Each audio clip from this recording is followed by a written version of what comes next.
Hey guys, welcome back to Data Driven Leadership. I'm your host, Jess Carter. We're doing a different kind of episode today. So there's some sort of new relevant news that's come out, and I think it's important for our listeners to understand it at its inception and see how it plays out. This is now Thursday, December 28th. Yesterday, which is when I recorded this episode, the New York Times sued Microsoft and OpenAI for copyright infringement. The summary of that is that they, mentioned that there were millions of articles that the New York Times produced that OpenAI, Microsoft used to train their AI tools on, and they weren't. That's an asset of the New York Times that was leveraged without any kind of compensation.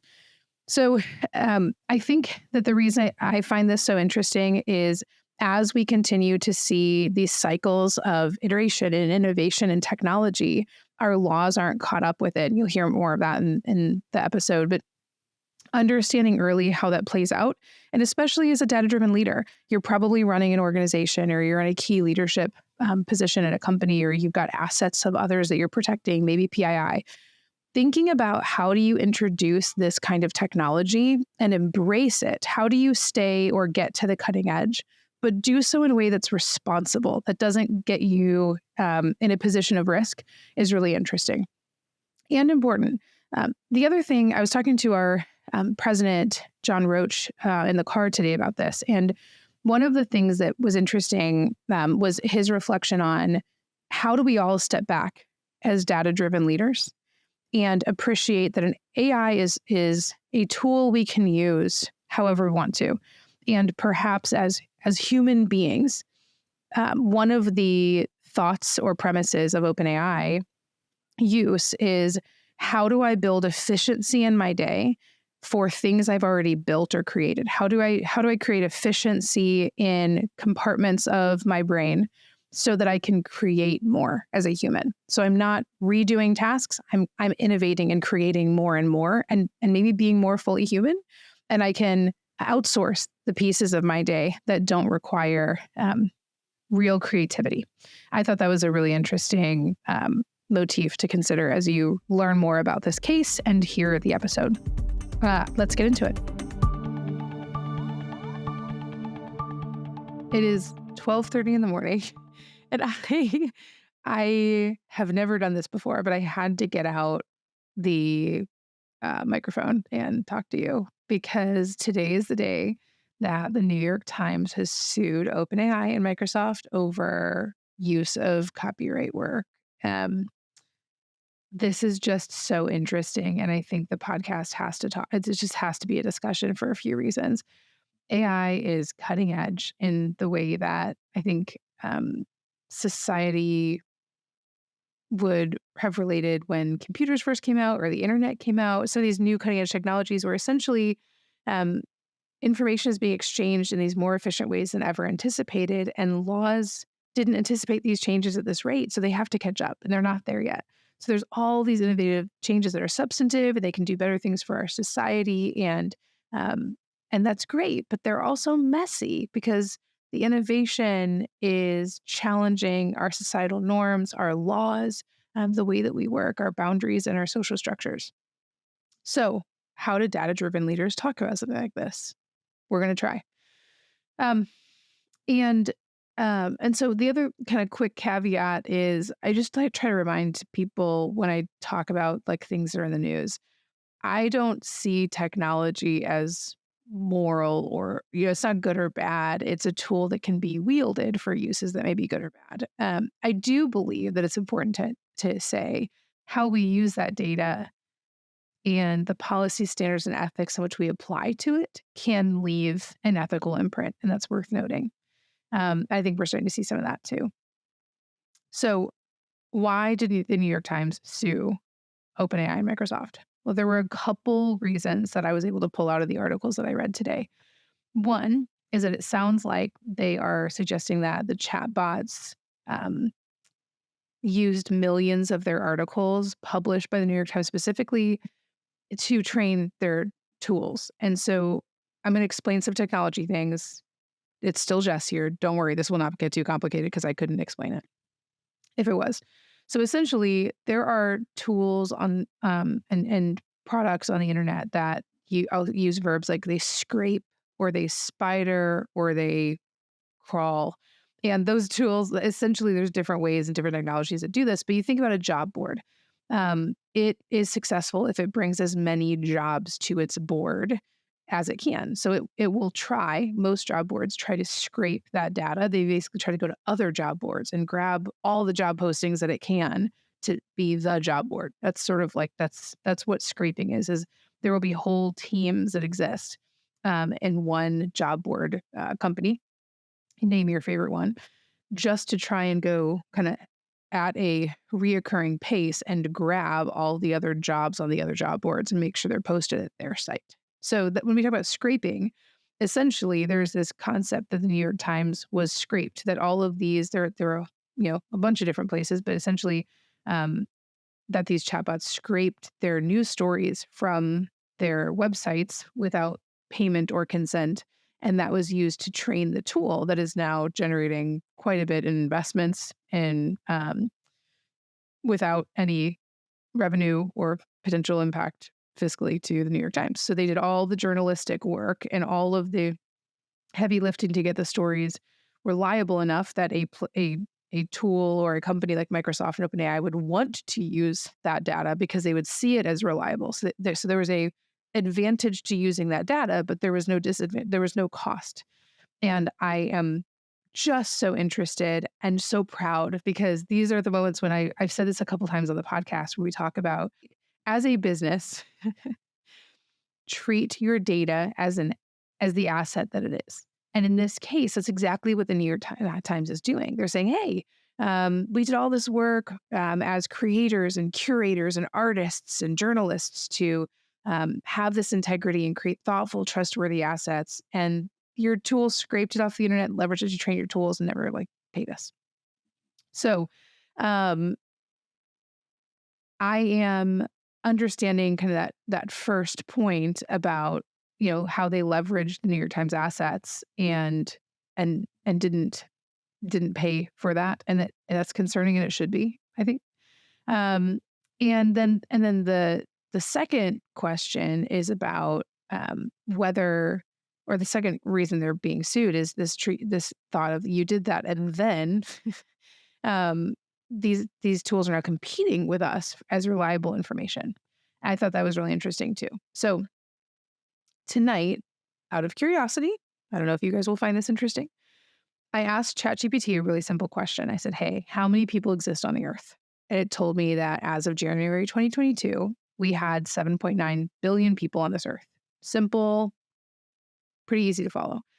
I asked it to cite its sources, and it told me, and I quote, I don't have real-time internet to cite specific sources. For the latest population figures, I'd recommend checking reputable sources such as the World Bank or the United Nations.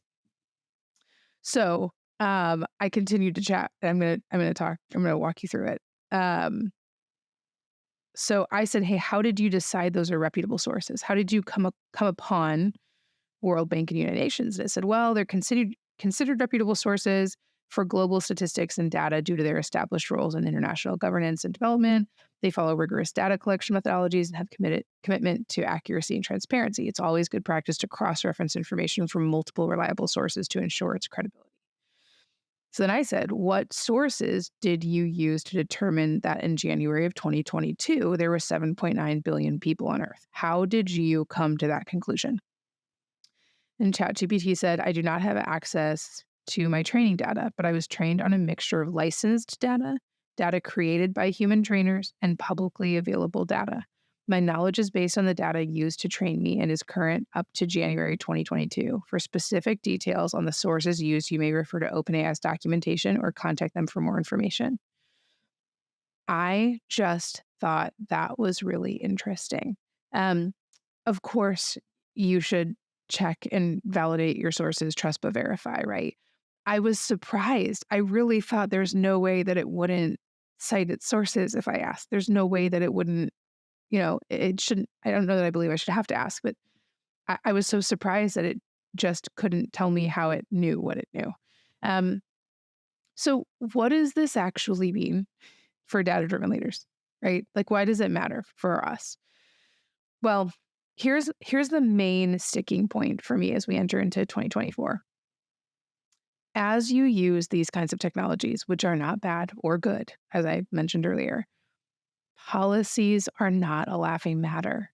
You should have policies about appropriate use of AI and inappropriate use of AI in your business. There's a difference between asking ChatGPT to create a lactose and gluten-free meal plan for me with the items in my fridge, which I could then list. That is fine. Who cares, right? That's different than asking it to help me write a brief as a lawyer and it ends up creating cases that aren't even real in my brief, which is this really happened. So, should we be using it at work? And if so, what's appropriate? What is clearly not? And for now, like some clear line of demarcation may be if I may need to cite a source or it may be reasonable for someone to ask me what my sources are, you should either go to reputable sources directly or at least verify with them. Also, pay close attention to what you're giving the tool. The more you give it, it will use to train it on. Be thoughtful about whether or not you're sharing content, your own assets with OpenAI in a way that you shouldn't be. You should be protecting them and they should be valuable to you. Now, I did just a little bit of research on best practices that exist for companies or employees looking to use AI in their work. Like, what are the best corporate policies? I am not kidding. Hilariously, the first 2 pages of my results were all articles at OpenAI, like the website. And so after looking for quite a while, I found this. I just think it's accessible. We're going to put it in the show notes so you can click right through it. This author, Hannah Malmstrom from a company called EdApp, had this really simple article about 10 steps to think about when you're integrating AI into your business. My suggestion, review that. It will take you less than 3 minutes to review that. And chat in your next lead team meeting. When you have HR, finance, ops, IT, data, when you have that group together, just evaluate if you provided clear guidance on policies that cover these topics or whether you need to dig a little deeper based on what your business is or what your assets are or what data you have. One other discussion for that group might be how well do you know your employees and how likely they are to use these tools with or without your consent. So do you have the security or control in place to know if your assets are being shared inappropriately? So I cannot wait to see where this takes us and where I mean, there's probably a long road here to learn from, and I'm really excited that we're on it together. The only other thing I would tell you that I felt like I had to share with you is while I am a New York Times subscriber, I heard about this first from a lawyer named Dylan Michael White on Instagram, who I follow because of his hilarious parenting videos. And I just couldn't believe how helpful his video was on it. So he just posted it 30 minutes after the suit came out. And he used to be a teacher. His summary of this is so eloquent. So if you're wanting to understand more about what's going on, he might post more. And I follow him on Instagram, Dylan Michael White. And again, maybe I'll try and put that in the show notes. So, okay, guys, thanks for listening. I am Jess Carter. This is Data Driven Leadership. I hope you will rate and review, letting us know how these topics are helping you or your business. And we can't wait to talk to you again. Have a great night. I'm your host, Jess Carter. Thank you for listening to Data Driven Leadership. My normal outro, rate and review, letting us know how these episodes are impacting your business. I'm going to change this a little bit. This is an interesting topic. It's early as it's coming out.